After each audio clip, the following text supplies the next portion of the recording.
ñu ngi leen di ziyaare bu baax a baax a baax a baax di leen jox seen wàccuwaay donc di bëgg a indi quelque leeral ci yi nga xam ne moom la ñu gis doxalin bu bizarre bi nga xam ne moom la ñu gis ñuy doxal ci réew mi te vraiment ñu am ci kàddu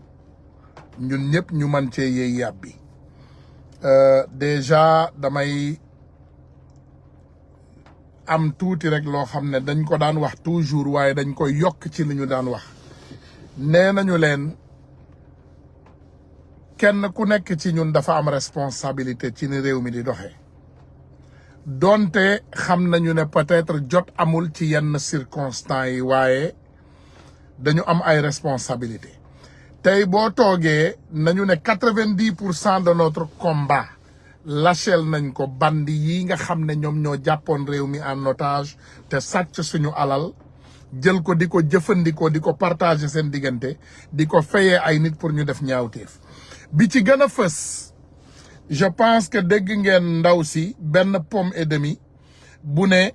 il ne s'agit pas d'éclaircissement. J'ai ma structure audiovisuelle au Sénégal avec des locaux employés. Le contrat avec l'ONAS, c'est un contrat légal, société légale, comme il en existe partout dans le monde. Donc, mati une pomme et demie. Képp ku xam société ci Sénégal dimbali leen ñu ngir yàlla ngeen teg ko suñu loxo ak locaux comme ni mu ko waxee comme ça ñu mën ko teg ci société fiscale ak ñi nga xam ne moom mooy les autorités compétentes voilà donc yónnee leen ñu lépp loo xam ne moom la ñu am incha allah ñu def lépp loo xam ne moom la ñu man pour indi dëgg rétablir ko beneen cas bi yéen ñi nga xam ne yéen a ngànnaayoo pour saaga le président Ousmane Sonko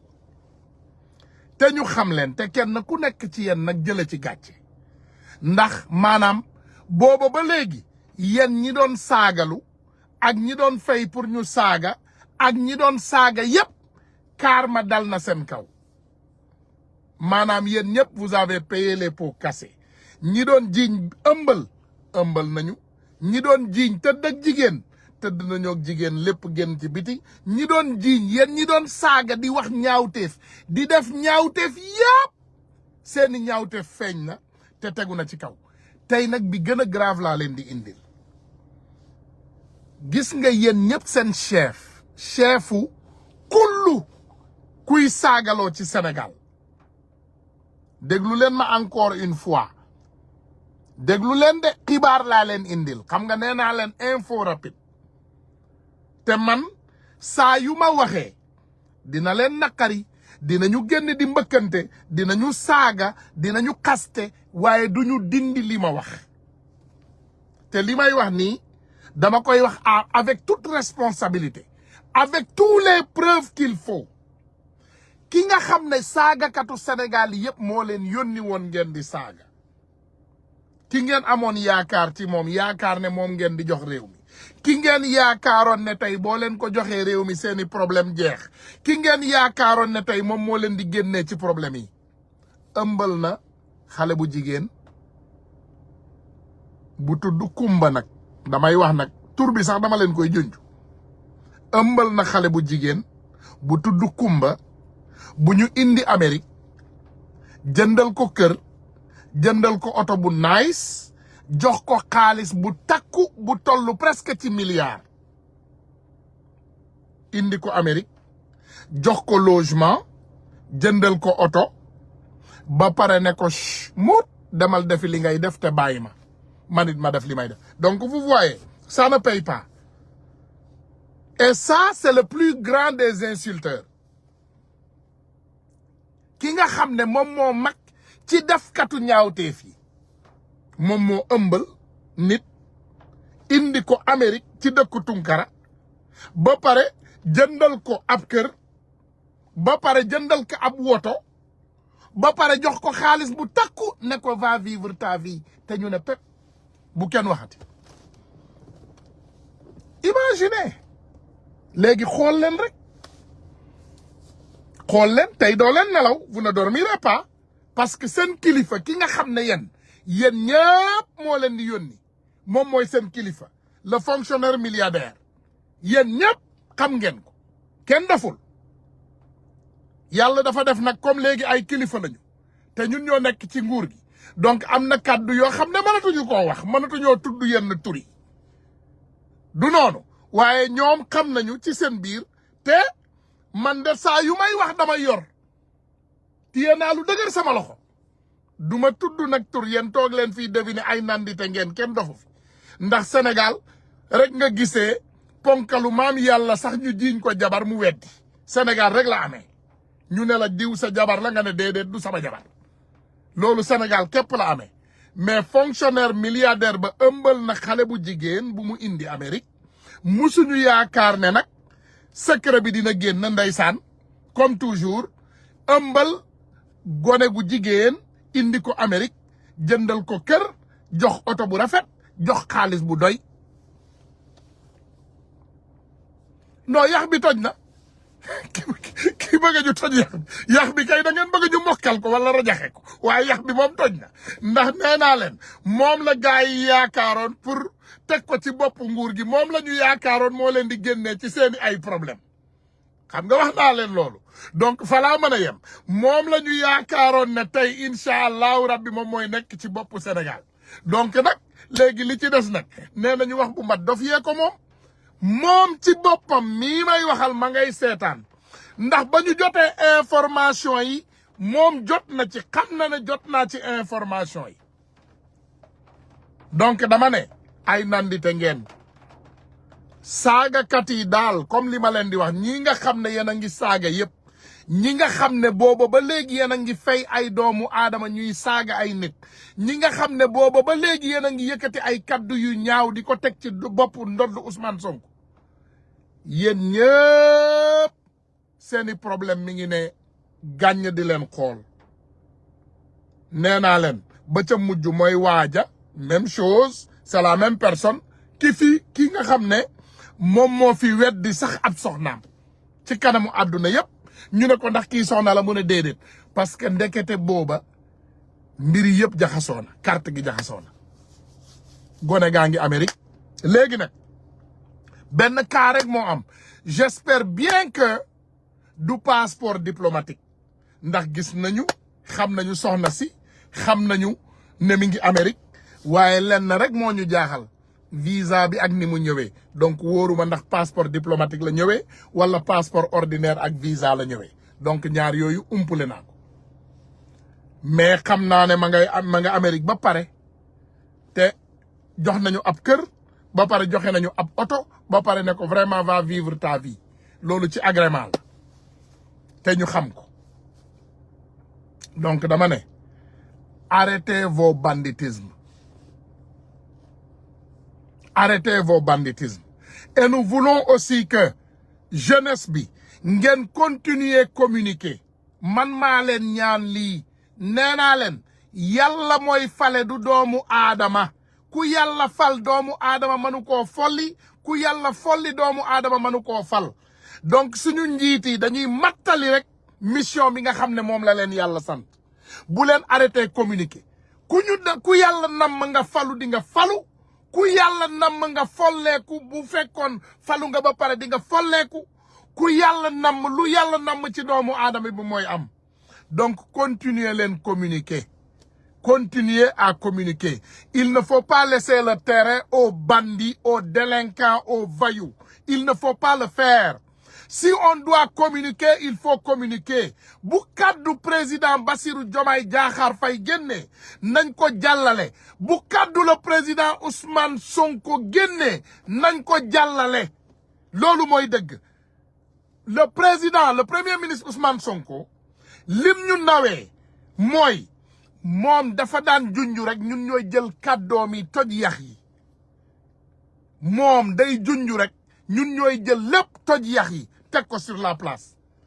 xool leen barki Dembo Ndiaye li fi xew avec le président Bassirou Diomaye Diakhar Faye bi mu génnee fii di fi faram-pàccee mbirum caisse noire ak fonds secret Que pourtant le président Ousmane Sonko l'avait dit à l'inauguration de son livre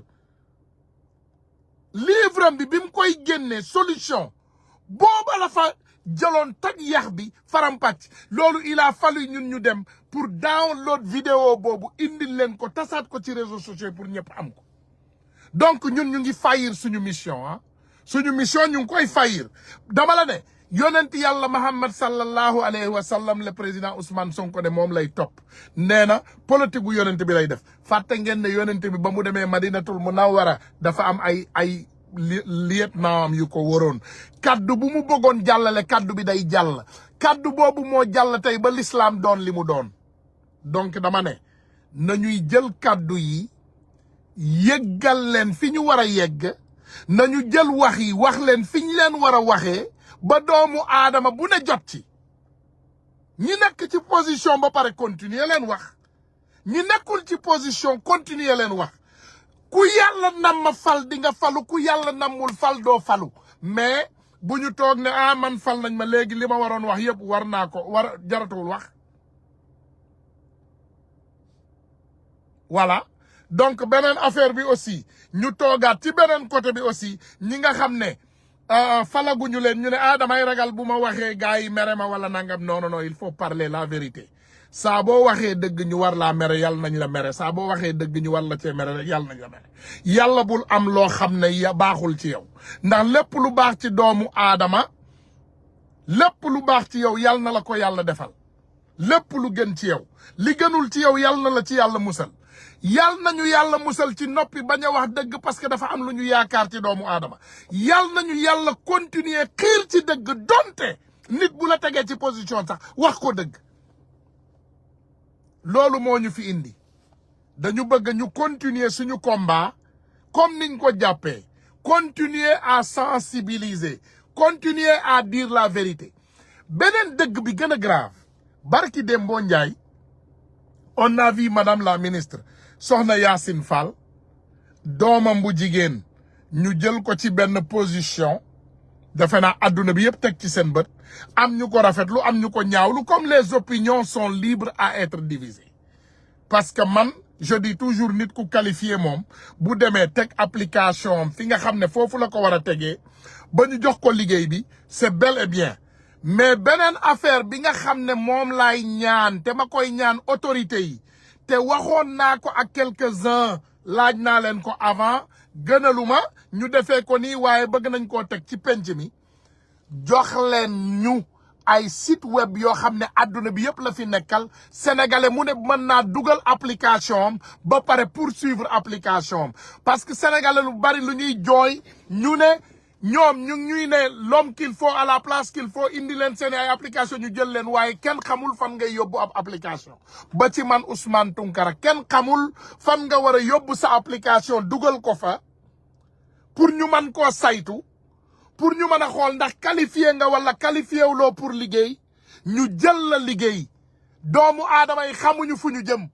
ay nit ñoo may woo chaque jour di kaas waaw Tounkara est-ce que mën naa laa jox sama CV nga yóbbul ma ne leen man munuma jël CV adduna bi yëpp munumaa jël 10 000 CV di ko yónnee ay ministre ak ay ministère déedéet wax leen ñu site web bi comme ni ngeen ñu ko waxee comme ni ngeen ñu ko diggee woon ngeen nañu dinañu am ay site yoo xam ne sénégalais yi fa la ñuy dem pour ku bëgg a liggéey nga appliquer dugal sa CV bi ma xam fii c'est site la boo xam ne wala email Pastef ngay yónnee sa CV ak sa këyit léegi naka ngay jëlee sa CV yónnee ko koo xam ne yéen seen yéene àndul kooku yéenewu la lu baax donc dama ne ministère du travail soyez plus pragmatique pour nous ngeen jox ñu ay site yoo xam ne pour la diaspora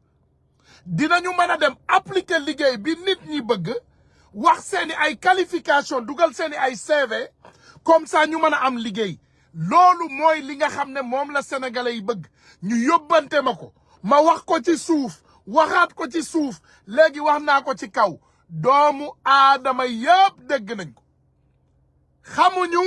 fan la ñuy appliquer liggéey pour mën a dem liggéey loolu la sénégalais yi wax nee nañu bëgg nañu liggéey bëgg nañu dem bindu maanaam dugal seeni application pour ñu mën leen jël ay ingénieur ñu ngi may woo ay docteur ñu ngi may woo ay scientifique ñu ngi may woo façon nit bu ne mi ngi may woo ne ma Ousmane compétence yi laa am man dama bëgg a dem servir sama dëkk waaye xawma fu may jaar voilà am na aussi ay sénégalais comme toujours comme on l'avait fait avant yoo xam ne dañu nekk ci ay jafe-jafe am na benn sénégalais boo xam ne mënu maa tudd turam pour des raisons de respect mi ngi fii Boston sama wet am crise cardiaque di dee mi ngi ci kaw lalu dee débranché rek lay xaar ay mbokkam amuñu moyen pour yóbbu ko Sénégal ñu ngi ñaan ndimbal pour yóbbu ko Sénégal mais bëgguñu seen mbir nekk ci kaw ñu ne ma nañu fexe autorité compétente yi jot ko donc jot naa document yi dugalal naa ko autorité yi ñi ma xam yëpp dugalal naa leen ko donc nañu fexe ñu taxaw sénégalais yi ci manière wala fànn buñ ko manee pour sénégalais yi nekk ci yoon xam nañ ne lii le président Ousmane Sonko le président Bassirou Diomaye Diakhar Faye il donne les ordres c'est un président le premier ministre Ousmane Sonko aussi il donne les maanaam moom it mu ne pourtant booy doon joxe xaalis numéro bi fu tourné gis ko pour man ko tour amer pourtant voilà donc gars yi j'ai pas Oumy Gueye comprendre ma li muy bind mu ne bu doon joxe xaalis waaw bu doon joxe xaalis de waaw effectivement bu doon joxe xaalis dañuy xam exactement ban site la ñuy dugal xaalis bi léegi nag mënuñu am ay site yoo xam ne vraiment pour dajale xaalis day gaaw lool waaye nit ñi dañoo bëgg a liggéey am na nit ñu bari yoo xam ne man am na ay xarit yoo xam ne dañu bàyyi seen liggéey Amérique jaay seeni ay kër ñu ne espoir am na Sénégal ñu ngi dellu Sénégal dem liggéey bari na y a des gens qui m'appellent matin midi soir xamuñu fan la ñuy dem appliquer xamuñu ku ñu war a woo xamuñu ku ñu war a jot ma ne leen warul demee noonu sax voilà nañu fexe lépp lu ñu man vraiment lépp lu ñu man rek lépp lu ñu man pour sénégalais yi xam fan la ñuy dem pour appliquer liggéey dugal seeni ay CV pour ñu mën leen jël ci liggéey comme ni ma ko waxee communication bu lajj bi nag yóbbu nañu ci yenn jafe-jafe yi comme ni ma ko waxee keroog y a la situation de la madame la ministre Soxna Yacine Fall doomam bu ñu fal ba léegi fenkatu APR yi boole waale ci jëkkëram donte jëkkëram conseiller Pastef la woon balaa ñuy falu waaye man de yëguma fu Pastef jëlee jëkkëram def ko jox ko benn position voilà donc man gisuma loolu gisuma ko fenn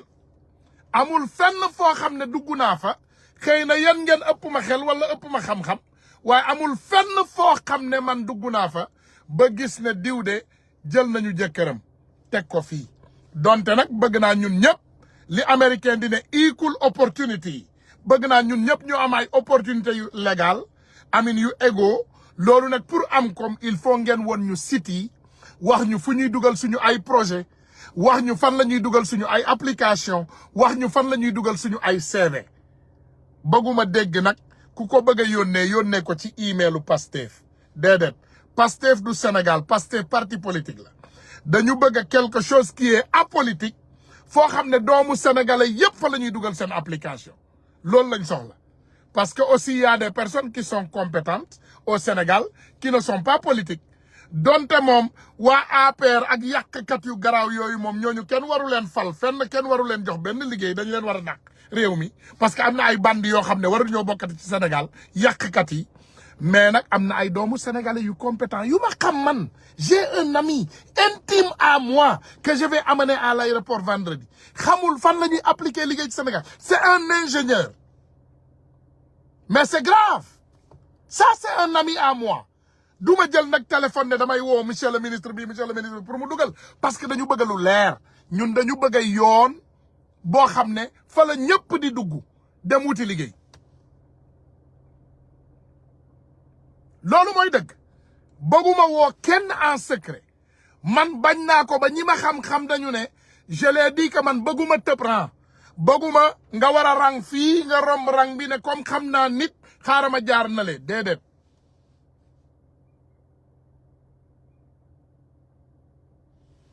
mu ne cette communication délaissée par le parti fake news waaw xam nga loolu tamit nañ ko wax man de toute façon j'ai toujours dit que boo nekkul partisan am na loo xam ne mënuloo koo kaasal parti bi donc par respect pour le parti Pastef mënuma wax ci doxalinu parti Pastef parce que je suis un sympathisant man sympathisant là je ne suis pas un partisan donc par respect waruma wax Pastef nu ñuy doxalee seen parti donte nag gis nañu communication bi moom xaw na yaraax lool ndax Alaaji Malick Ndiaye mu sell mi moo yoroon communication léegi moom ministre la donc xam naa ne communication bi moom war nañ koo mën a doolelaat parce que dafa mel ni notre premier ministre Ousmane Sonko moom saa bu waxee gars yi ne wala wax na su waxul gars yi ne wala waxul am na keneen mu ne rebelu Sonko nee na patience rebelu Sonko patience on veut là où aller appliquer les travaux on a beaucoup de patience man nga ko am ci nomination ndax loolu président de la république moom nga jox coobere boobu voilà moom la ñu jox boobu coobere moom mooy choisir ki muy choisir am ni mu koy choisir ak qualification yi mu koy choisir mais yàlla dafa def ñun suñu liggéey éveil de conscience la te wax dëgg rek la ñuy def diggante doomu aadama yi ak nguur yi bu dee nguuru Macky Sall ak nguuru Bassirou Diomaye Faye lañ ci yemale donc dañu bëgg a equal opportunity for all Senegalese people tous les Sénégalais opportunité égale maanaam nga wax leen Sénégalais yi fan la ñu mën a appliquer parce que loolu lañ may dooree keroog ba léegi ils me disent que voilà vous voyez doomu madame la ministre ma ne ko kooku dafa am qualification bi ñu ne ma ñun ñi am qualification bi fan la ñu mën a dem pour weddi effectivement ils ont raison parce que yow xam nga fooy yóbbu sa document keneen xam na fu muy yóbbu document am mais keneen kii bëgg yóbbu document am fan la koy yóbbu ah non parti bi moom comme ni ma leen ko waxee je ne vais pas discuter de la manière de fonctionnement du parti Pastef parce que je ne suis pas un membre de Pastef je suis un sympathisant donc li tax jëluma carte de membre c'est pour ma am liberté bi voilà man je fais seulement ce que mon boulot est waxoon naa leen ko nee naa leen Seydina Ousmane Sonko mu sell mi moo leen gën a xam ne mon ami mon président mon frère mon premier ministre moo leen gën a xam ne Ousmane Tounkara mi descendant wu Soninké la bañkat la su ma defee lu baax daf ñuy tàccu bravo su ma defee lu jubul daf ñuy ne déedéet du noonu su ma defee lu baaxul dafay dóor ci kaw table bi le président Ousmane Sonko le sait moom dina leen ko wax ndax ñun on est tous des individus waaye yàlla dafa def on n'est pas complexé on dit ce qu'on croit et ce qu'on pense être la vérité ndax dëgg moom personne n'a le monopole de la vérité kenn amul monopole u dëgg waaye dinañu wax li nga xam ne moom moo ñu ñor donc dañu bëgg ngeen mu ne il y a pas de travail au Sénégal loo leen bëgg nag il y a pas de travail kay loolu bëgguñu ko ñun dañu bëgg comme liñ leen wax il y a des Sénégalais qui sont qualifiés pour travailler au Sénégal dans les ministères à la présidence wala au primature wala ci yeneen fonction publique yi wala des juristes wala des ingénieurs yu bëgg a nekk ci oil field bi dañu bëgg a xam fan la ñuy dem pour appliquer dugal seeni ay CV pour doomu aadama yi tànn leen te bëgg nañu aussi ñu jox leen opportunité comme ni ñëpp amee opportunité appliquer parce que yow boo amul opportunité appliquer keneen xam ne moom mooy mu ne actuellement c'est le moment de la réduction des comptes donc patience waaw d'accord loolu yëpp d'accord nañ ko Talla Sylla Talla Sylla yow moom dañ lay bloqué yow da ngaa réew voilà Talla Sylla moom daa réew moom dañuy bëgg nit ñi ngeen am argument ngeen ñëw vraiment ñu argumenté kenn ku nekk ci yéen bu amee loo xam ne mu ne il faut laisser le parti de côté maintenant c'est le Sénégal voilà non moi je suis pas dans les affaires de parparloo man nekkuma ci loolu man bëgg naa toujours rek boo leen gisee sax may lire commentaire yi tuuti comme dañoo gëj a live yenn saa yi dañuy may nit ñi opportunité pour mën a lire seeni ay débat pour mën a am tuuti idée ci li nga xam ne moom ngeen bëgg a wax donc le secteur agricole doit être organisé et certains domaines voilà donc loolu tamit je pense que argument la donc yéen ñi ko bëgg a dégg aussi c'est là-bas mais comment confier des postes aussi stratégiques à ses ennemis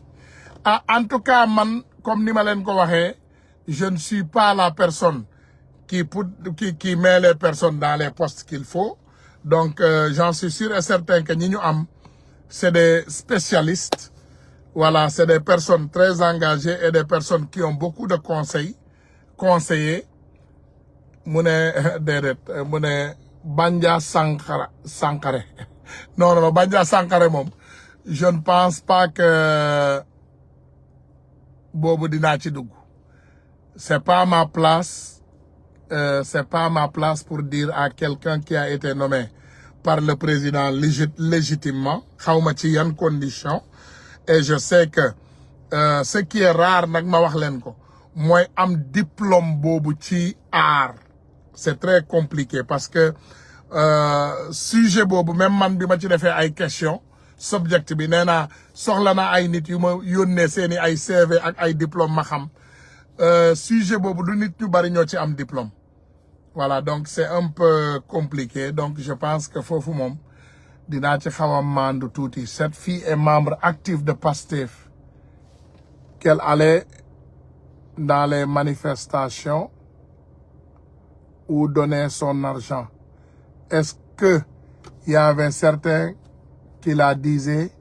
non parce que tu es la fille de Yacine Fall voilà donc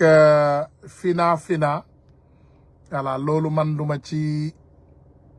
commenter voilà loolu je ne vais pas en commenter parce que li ngay wax noonu man daal li ma xam qualification laa xam voilà peut-être on n'habitait pas dans le même sol ou même je peux dire dans le même pays donc xam naa daal ne maman Yacine Fall moom musuma dem manifestation bu ma ko gisul mais je ne vais pas rentrer dans les domaines de voilà dem na manifestation demul manifestation je vais vous dire que 90% des personnes nommées aujourd'hui ils étaient dans quelle manifestation combat bi quand on arrivait à la fin de ce combat il y avait pas 5 personnes qui parlaient tout le monde avait fui soit ils se cachaient ou le reste était emprisonné donc man duma juger nit que tu n'étais pas dans le combat, que tu ne mérites pas ce poste ou cela. Non. Je pense que le président Bassirou Diomaye Faye et le premier ministre Ousmane Sonko sont assez informés et j'espère aussi qu'ils ne vont pas donner des postes parce que quelqu'un était dans un combat ou pas. Man gëwuma loolu dama gëm rek ne les personnes qu'il faut à la place qu'il faut. Mu ne il y a aussi des candidats pour renforcer les pêcheurs. Voilà donc gars yi foofu tamit defe naa dégg ngeen ko la fille elle mérite d'être sélectionnée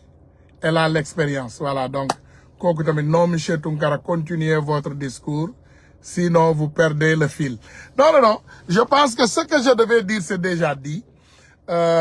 j'ai déjà éclairci le cas de ce membre du parti politique sortant du Sénégal qui a enceinté une fille qui est actuellement aux États-Unis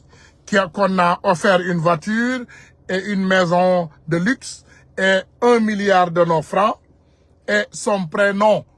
que je ne peux pas contourner, c'est la prénom belle de Kumba. Kumba, la fille s'appelle Kumba, c'est là que je vais m'arrêter. Je ne dirai pas le nom du politicien, mais en tout cas, c'est un politicien qui devait vraiment être au pouvoir si c'est ce que l'autre côté voulait. Même ce politicien, pour ne pas encore aller loin. Il a même appelé le président de la République pour demander pardon et se réconcilier, l'ancien président de la République, pour se réconcilier. Et la femme du président, qui est le portant du pantalon, a refusé, qu'il n'y a pas de réconciliation. Donc, ils seront toujours en querelle. Mais ce même politicien encore avait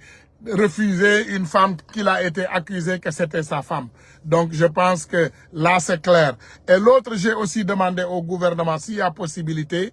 de nous donner un site précis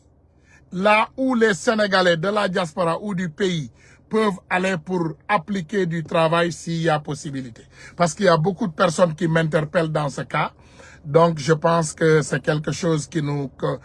prend au cœur. Et Inch'Allah Rabbi, j'en suis sûr que ces problèmes seront réglés au plus rapidement possible. Donc, les amis, je vous remercie. Et grand big up à notre député Guy Marius Sagna, qui a vraiment fait un travail remarquable là-bas à la CEDEAO, que tout le monde salue.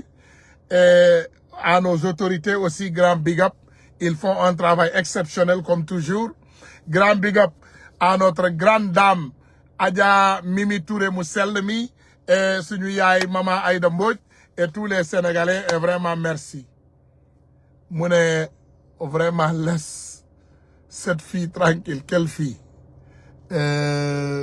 Gouyel Diallo. Quelle fille? De quelle fille nous parlons encore? Yow? Waaw, salam alaikum. Waaw, grand. Âge auto yi. Waaw. Donc, je pense que âge auto yi wax nañ ko les autorités compétentes. Voilà, âge auto yi wax nañ ko les autorités compétentes. Et ils vont en discuter parce que tamit xam nga mbir moom ñun ñu ne bitim réew surtout bu ñu waxee nit ñi nga xam ne ñoom ñoo nekk ci benn position bi li nga xam ne moom lañ leen war a wax dañ leen war a may aussi ñoom it ñu def li nga xam ne moom mooy seen wareef waaye mënuloo wax nit liggéeyam li mu war a li nga bëgg mu defal la nga wax ko ni mu koy defee ak nga ne da nga koy jox aussi résultat yi ça serait un peu compliqué pour eux donc ñu ngi leen di sant di leen gërëm wa asalaamaaleykum wa rahmatulah wa barakatuh